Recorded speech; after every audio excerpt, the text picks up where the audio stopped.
Dalam Bapa dan Putra dan Roh Kudus. Amin. Allah Tritunggal Maha Kudus. Puji syukur kami aturkan kepadamu atas segala rahmat dan kebaikan yang boleh kami rasakan dan kami alami, dan Engkau menjanjikan surga bagi orang yang percaya dan beriman kepadamu. Karena di surga tidak ada kematian, hanya ada kehidupan. Karena Allah kita adalah Allah Abraham, Allah Ishak, Allah Yakub, dan Allah. Di depan Allah semua orang hidup. Berkatilah kami untuk mengalami hal seperti itu. Terpujilah namamu dan sepanjang segala masa. Amin. Para saudara, bacaan Injil hari ini bercerita tentang sesuatu cerita yang aneh sebetulnya di dalam Perjanjian Lama, di mana seorang wanita yang menikah dengan 7 saudara, karena yang pertama mati dan yang adik-adiknya harus bertanggung jawab terhadap istri ini, terhadap wanita ini. Lalu pertanyaannya, nanti kalau mati wanita itu milik siapa? Ya aneh seringkali ya. Kenapa aneh? Karena orang tidak mengerti, tidak tahu apa yang terjadi di surga. Dan itu dikatakan Yesus, saya kayak orang bodoh. Di surga itu tidak ada kawin dan tidak ada mengawinkan. Di surga itu Allah hidup, Allah udah bahagia. Dengan Allah hidup dan manusia bahagia. Tidak ada penderitaan, tidak ada kebutuhan manusiawinya. Semua sudah ilahi, semua malaikat. Ya. Tidak ada nafsu lagi dalam diri manusia. Semua saling mencintai, saling bahagia. Dan itulah yang dijanjikan Tuhan Yesus kepada kita. Dan lebih daripada itu, itulah surga yang sesungguhnya. Karena Yesus mengatakan itu karena dia berasal dari surga. Berasal dari Bapa, berasal dari Allah. Sehingga tahu apa yang ada di surga. Dan inilah kebenaran kita sebagai orang Kristen, orang Katolik. Ya, sekali lagi kebenaran orang Kristen, orang Katolik. Surga itu apa? Ya, seperti itu. Tidak ada kawin dan mengawinkan. Semua orang dalam cinta, hidup, bukan mati. Karena itulah maka Yesus berkata, apa? Kalau kamu percaya padaku, kamu tidak akan mati. Ini luar biasa sekali. Meskipun kamu mati, kamu tetap hidup. Karena kita hidup di hadapan Allah, kita hidup. Ya, gak ada kematian, gak ada penderitaan. Dan inilah yang kita sebut dengan eskatologi, para saudara. Hidup yang akan datang itu seperti itu. Dan ini penting bagi kita di zaman ini karena kita seringkali tidak melihat aspek eskatologis dalam hidup. Ya udah, hidup sekarang ini aja mau jadi apa?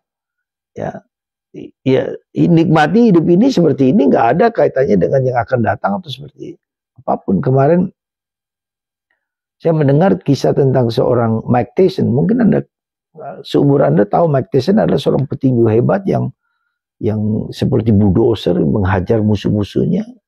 Ketika ditanya apakah legasi yang mau kau berikan, untuk apa legasi? Kalau kita mati juga habis semua. Semua akan menjadi debu, habis, gak ada gunanya. Apakah betul? Apakah demikian pandangan gereja Katolik? Tidak. Itulah saudara. Jadi penting bagi kita untuk gereja yang otoritatif, yang menetapkan seperti inilah. Ya. Kalau kita tidak percaya pada otoritatif, otoritas, lalu kita percaya pada siapa? Pada pandangan orang 1-2 orang yang kita tidak pernah tahu. Nah, otoritatif itu apa? Yesus Kristus yang menyatakan hidup di surga itu kembali kepada Bapa. Kita berasal dari Bapa, Alfa berasal dari apa? Kembali Omega, kembali ke mana, di mana kita berasal. Dan itulah Yesus. Alfa dan Omega itu seperti cincin yang tidak ada akhirnya. Dan itulah keabadian. Kita diciptakan, kata Santo Agustinus, hanya untuk Allah, bukan untuk siapa-siapa. Ya, hati kita diciptakan untuk Allah. Dan kita kembali harus kepada Allah. Maka dalam perjalanan ini kita harus berusaha Allah yang hadir dalam diri kita itu menguasai hidup kita. Maka besok kita merayakan Kristus Raja Semesta Alam. Bagaimana pikiranku, perasaanku, mulutku, badanku, ragaku yang dikuasai oleh Allah. Ya. Pribadiku seluruhnya. Yesus menjadi raja dalam hidupku, raja dalam pikiranku, raja dalam mataku, dalam hidupku, tanganku, mulutku, hatiku, ragaku. Artinya segala diriku harus sesuaikan dengan kehendak Tuhan. Karena itu saudaraku terkasih dalam Kristus, sekali lagi penting bagi kita untuk mendengarkan secara otoritatif ajaran tentang hari terakhir, tentang yang benar. Bila tidak demikian, itu akan membuat kita ragu, takut, cemas, gelisah, karena tidak pernah pasti yang dikatakan oleh banyak orang. Tetapi ajaran gereja Katolik itu yang harus kita pegang, ya. Bahwa Tuhan menjanjikan surga kepada orang yang beriman dan percaya kepadanya.